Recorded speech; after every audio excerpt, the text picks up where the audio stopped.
What's up, guys? Rick from DFS On Demand here with a preview for Week 14 of the NFL season. Obviously traveling this week, so not in the studio, so I'm hoping that the audio is okay here and you can hear everything. So let's get to it. If you've never seen this video series before, I'm just going to run through position by position on the players that I think are the most interesting, that I think we should talk about.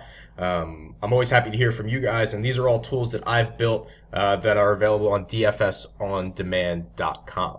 Okay, so let's start with the quarterback position here. We've got our projections, and I'm hoping you can see all this okay. And if, for the most part, at this point in the season, there's not a ton of new surprises across different positions, right? And quarterback, most certainly, there's not going to be a lot of surprises. It's who you would expect. It's not guys who are really, it's not like plug and play with injuries or anything like that. There's as large of a sample size as we're going to get at this point in the season. So let's talk about a couple of these guys. I think in terms of their pricing, Brady and Wentz are 1-2 in salary, but Phillip Rivers has really caught my eye. We can pull up Phillip Rivers here and just look at his game logs. And I'm hoping you guys can see this. So this is week 10, 11, 12, 13 here at the top. No worse than 16 DraftKings points in any of the last 4 weeks. He scored 32 weeks ago against Dallas, threw for 344 yards against the Browns, only found the end zone once, but again, we've talked about this a lot. Touchdowns are fairly random in the NFL. Still putting up 20.5 DraftKings points with only one passing touchdown is actually pretty good considering he threw. So throwing for 344. What you have to like about the Chargers in general, what you have to like about Phillip Rivers is this is a team that has a lot to play for. They're now tied atop the division with the Chiefs after their epic collapse. The Chargers are a team that's, dare I say, charging right now. So they're flying up the standings. They have a lot to play for. They have a lot of motivation. They're going to need to probably win, maybe every week for the rest of the year. They get Kansas City coming up, but this week they're going to get a game at home against the Washington Redskins. The Skins are a team that don't have much to play for. The Chargers need to go out and win this game, and I certainly expect them to do that. So when we get to wide receivers, we're going to talk about a Los Angeles Charger there. But Phillip Rivers, with plenty to play for, throwing for a lot of yards and playing well, is quite the combination I'm looking for towards the end of the season. Scrolling down here, there were a couple other names that I wanted to point out. Okay, here's Derek Carr. We've talked a little bit about Derek Carr. $6,400 against those Chiefs, who I just told you how terrible they are. Let's look at defense versus position a bit, and let's look at Kansas City against quarterbacks. And okay, so this is sorted by week here. And actually, if I do this, I can show you the whole league. Okay, so for the whole year, Kansas City is the third worst against opposing quarterbacks. They're allowing the third most DraftKings points. Week 4 on, they are the worst. If we continue to slice this, you can see no matter how we slice this, they are basically one of the worst, bottom 5, 3, or the worst team. It does not help that Josh McCown dropped 34 points on them last week. Here we go. You can see Dak Prescott with 26-point game a couple of weeks ago. That's a lot of scores in the 20s. The last time Derek Carr faced Kansas City, he dropped 32 DraftKings points. So let's pull up Derek Carr's game logs. And here we go. So here's that Kansas City game. 417 yards, 3 touchdowns, 32 DraftKings points. Amari Cooper in concussion protocol will probably not be playing. It's still early in the week, but that seems to be the way things are trending, is he's not going to be playing. Michael Crabtree does come back from that suspension this week. So Derek Carr is going to get, one of his weapons back. And, I'm just kind of in the boat of Carr is too good. the Raiders throw too often for him to kind of have this type of down season where he's only averaging 16 DraftKings points this year. It's just, I think it's been a lot of bad luck for Oakland, but they have an opportunity to get right here in a really good matchup, and Derek Carr is priced really well. So again, we'll probably talk about an Oakland wide receiver when we get to the wideouts, but it's going to be hard for me to avoid too much Derek Carr this week. With those factors. And then I actually already mentioned him for torching Kansas City last week, but let's look at Josh McCown.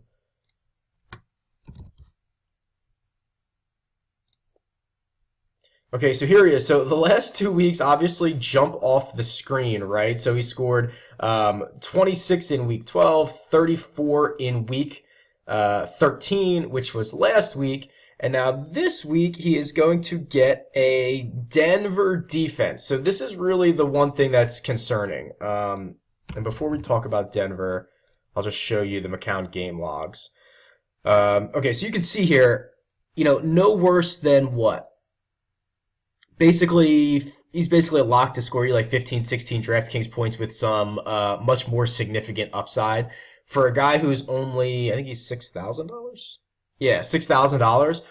3 times value, 4 times value, certainly not out of the realm of possibility here. Now, this Denver defense, it's always like that vaunted Denver defense, and this game is at Mile High, but they haven't been as elite as we have seen in the past. So you can see they are the beneficiaries of a pretty low ranking. So if I can show you the whole league here. This is for the whole season. Denver's like the 8th best or something like that. But if we actually dig a little deeper into this, you can see okay, the EJ Manuel Derek Carr game, that was the game Derek Carr got hurt. So when you average those out, that helps their average. I think there was another game like that where they got 2 quarterbacks in the same game. Okay, the Tom Brady, Brian Hoyer game. So Brian Hoyer comes in at the end of that game, scores 1.5 DraftKings points. That makes it look like, when you're averaging all this out, that skews the numbers a little bit. So keep that in mind. So outside of that, they're good but not great. I mean, Andy Dalton scores 18 DraftKings points. Jay Cutler scores 15.5 last week. It's just, it's not an elite defense as we have seen in the past, at least in terms of fantasy. And then if we go to our quarterback, kind of like who's hot chart here, here's Josh McCown, okay? This is from week 7 on. Very much on the good side of things here, right? An average of $6,500 and 21 fantasy points is a really good side to be on. You can see he's in the Case Keenum realm when you're comparing him against his peers. So I think that's a really good price. Yes, I'm concerned about the matchup, but maybe not as concerned as just the numbers would indicate. I wouldn't trust him in cash games, but I think he's worth a look at $6,000. Okay, running backs. So we've got a couple of running backs I want to make sure I get to. Alvin Kamara, who we seem like we talk about every single week, and it's probably because we do, has been unbelievable. Right, so here are his fantasy performances. He has not scored less than 25 DraftKings points in any of the last 5 weeks. That's absolutely insane. We've talked about regression. We've talked about regression a lot with a lot of different running backs this year. But I still again, I don't think many running backs. This is not an Alvin Kamara knock. I don't think many running backs can keep up this type of production.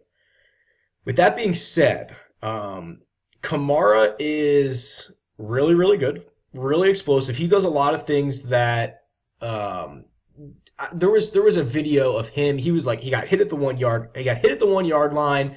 His body bent back in a different direction. He was still strong enough to dive towards the end zone and get a touchdown. That's very anecdotal, and it's one play out of the course of the season. But this guy is he's definitely capable of things that a lot of other backs are not capable of. But even more so, I think if we're going to buy on a week-to-week, um,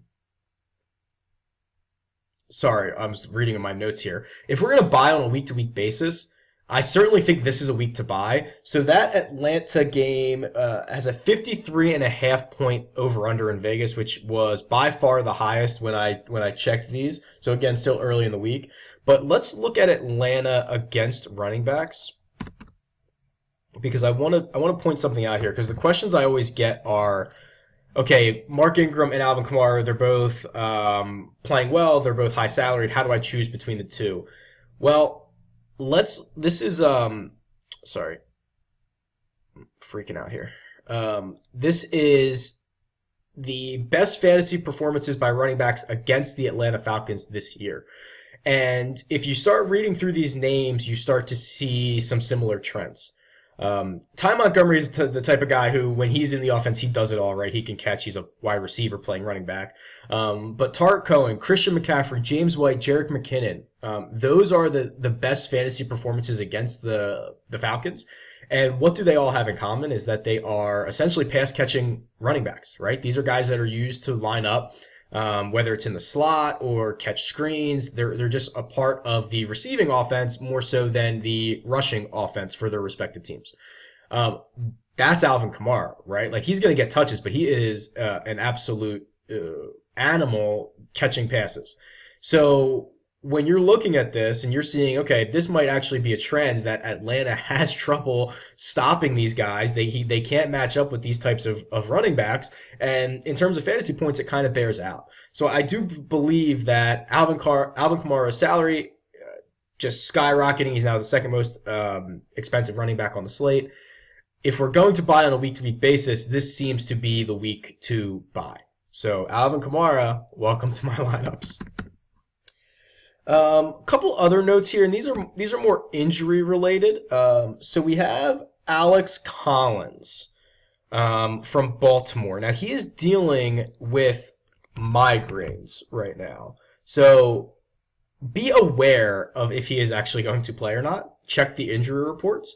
But really liking the volume that we're getting here, and it's turning into some legitimate fantasy production. So 15 and 20 carries over the course of the last 2 weeks. He hasn't had less than, 13 in any of the last 4 weeks. So Alex Collins, seeing the volume that we would like to see from a running back who's not very expensive this week. Just keep an eye on that injury report. See if he's actually going to go.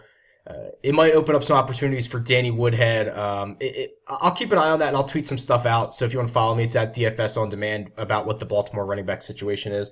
And then another guy who is a little bit of, or definitely not a little bit, definitely going to be a beneficiary of an injury is Peyton Barber. So Doug Martin, the last reports that I saw was highly questionable for this week.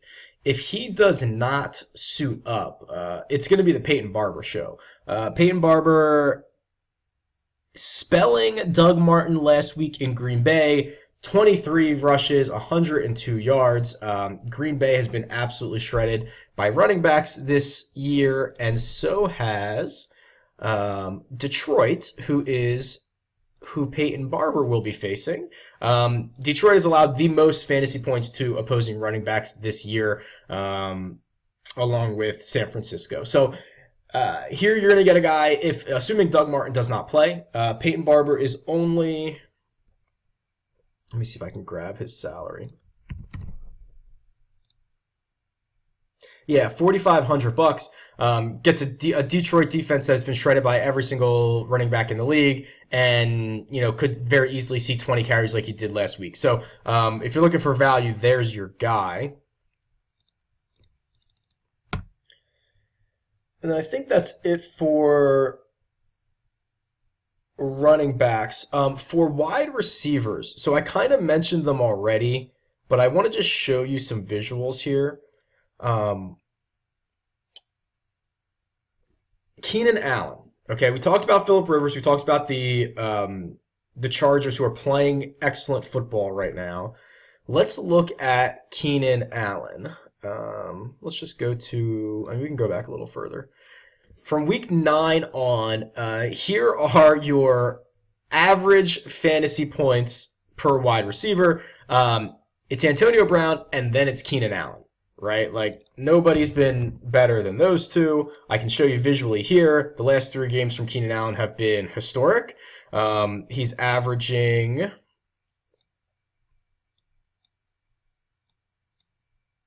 There we go. 36 DraftKings points over the course of the last 3 weeks.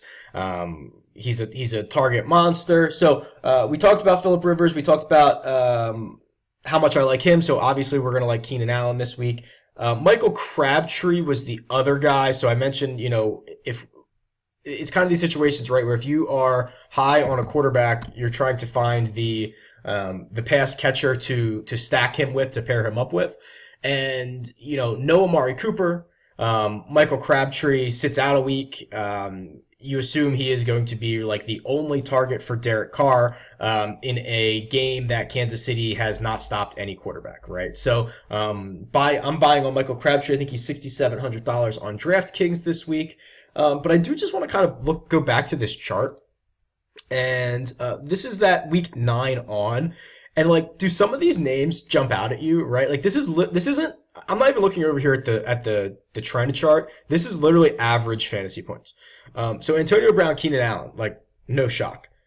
How about some of these names? Robbie Anderson, then it's Julio Jones, Tyreek Hill, Adam Thielen, Devin Funchess. Like a couple of those names don't go with the others, right? Like Robbie Anderson, Tyreek Hill, okay, he's explosive, but like Devin Funchess, like are we aware that we're in the part of the season where, a 3 or 4 week stretch where teams are trying to still figure out what they are, or they're out of the playoff race and they're playing younger guys, or they're doing different things, they're trying different schemes. Like there are beneficiaries of these types of situations. Robbie Anderson's certainly one of them, and I think his touchdown streak ended last week. He was stopped at like the half-yard line. The dude has caught a touchdown in essentially like 6 straight games, something wild. Devin Funchess is like, I mean, we can pull him up because he always pops up in my projections, and every time I see it, I'm like, this can't be right, but it is. So look at this. So 13, 26, 20, and 16 DraftKings points over the last 4 weeks. Cam Newton looking his way early and often. What's that? 14, 20, 32. So he's averaging 8 targets a week over the last month. That's really good. That's really good for a guy named Devin Funchess, who like goes overlooked every single week, and his peers of average fantasy points are guys like Julio Jones, Adam Thielen, like the big names, right? So it's pretty impressive stuff. So I just wanted to point that out. That's what I love these tools for, is just kind of trying to find like maybe like the last 3 or 4 weeks and continue to ride some of these hot hands when we're looking for values, or we're looking for maybe some contrarian plays. And then we'll wrap up with the tight ends. So obviously no Gronk this week. He's been suspended. Here we go. So I'll remove Gronk out of here. His appeal was denied. So we've got a couple of interesting options. No surprise that when Kansas City scores a lot of points, Travis Kelce is going to be involved. They need to use him more. Zach Ertz, okay, we talk about him all the time, but that Philadelphia-LA game, which, I don't know, like, it's always very interesting. Like, Philly's got a pretty good defense. LA's got a pretty good defense. But the total in this game is like 50.5. And it's only a 2-point spread, which Vegas believes that a lot of points are going to be scored here. Vegas, no one can predict the future, but I tend to believe that Vegas does the best job at it. So if they are going to predict a lot of points scored by both teams, then I imagine Zach Ertz is probably going to be a big beneficiary there. A couple other guys that are finally getting going. So Cameron Brate finally back on track if you want to buy back in on him. I would buy back in on Ricky Seals-Jones, who just had like 6 points last week. I will show you a couple other guys here. How about Steven Anderson? So let me see if I can find him here. Yeah, okay. So what's his face? CJ Fedorowicz from the Texans, actually going on IR, so he's done for the year. So now Steven Anderson seems to be the plug-and-play guy here in Houston. He came in for Fedorowicz at the end of this game last week against Tennessee, caught 5 balls for 79 yards and a touchdown. It was an 18-point fantasy performance. But the big number here is that 12 targets. That's a huge number, obviously, for anybody, let alone a tight end for Houston who is priced at, I'm not even sure if I have him in here, right? Honestly. I might have to add him in. Oh, no, he's here, maybe. $3,200. So a near min price guy who saw 12 targets last week, like, yeah, absolutely. They're going up against, actually, I thought this was a good matchup too. Hold on. Let me see here real quick. San Francisco. I can't remember if I looked at this yet. Maybe I didn't. Here's San Francisco against opposing tight ends. Wow, the tight end position is so bad. These are like such terrible names down here at the bottom. Ertz got him for 13, Evan Ingram got him for 15, Jason Witten 15, Vernon Davis 15, Nick Vannett 10. Okay, interesting. They flipped. There's so many bad tight ends in the league. So a guy who saw, again, 12 targets last week for $3,200 seems like a pretty good fit. And then I'll show you this chart here again one more time for tight ends. And this is just it's just the last couple weeks, but there's someone on here that I feel like just doesn't get talked enough about. Maybe that's my fault. Maybe I don't talk enough about him. But it's Jimmy Graham. So Jimmy Graham has scored double-digit fantasy points in every game since week 3. And in that frame, he has... Whoops. I'm so bad at doing this. Okay. So he's averaging 14.5 DraftKings points since week 3. So if we go back to this, and let's see what his salary is compared to his peers. Here's Jimmy Graham. $5,000. Cheaper than Delaney Walker, cheaper than Evan Ingram, basically the same price as Jordan Reed and Jack Doyle. Like, something seemed wrong there. Just the price seems a little bit off. Seattle, continues to have to throw the ball. Russell Wilson on pace to shatter his career passing attempts, and Jimmy Graham a big beneficiary of that too. So I think that he's a very good cash game option. You saw how consistent he was, but I'm wondering if there is some upside that he hasn't tapped into. I'm not sure it's as high as some of these other guys like Kelsey or maybe Zach Ertz, but Jimmy Graham probably a cash game staple for me. I believe that's it. Looking at my notes, I believe that's everyone I wanted to cover. Very much looking forward to hearing what you guys have to say and who you're playing for this week, especially with some of the injuries at the running back position and a couple of tight end options. So tweet me. It's at DFS On Demand, or leave a comment below. Talk to you guys soon. See ya.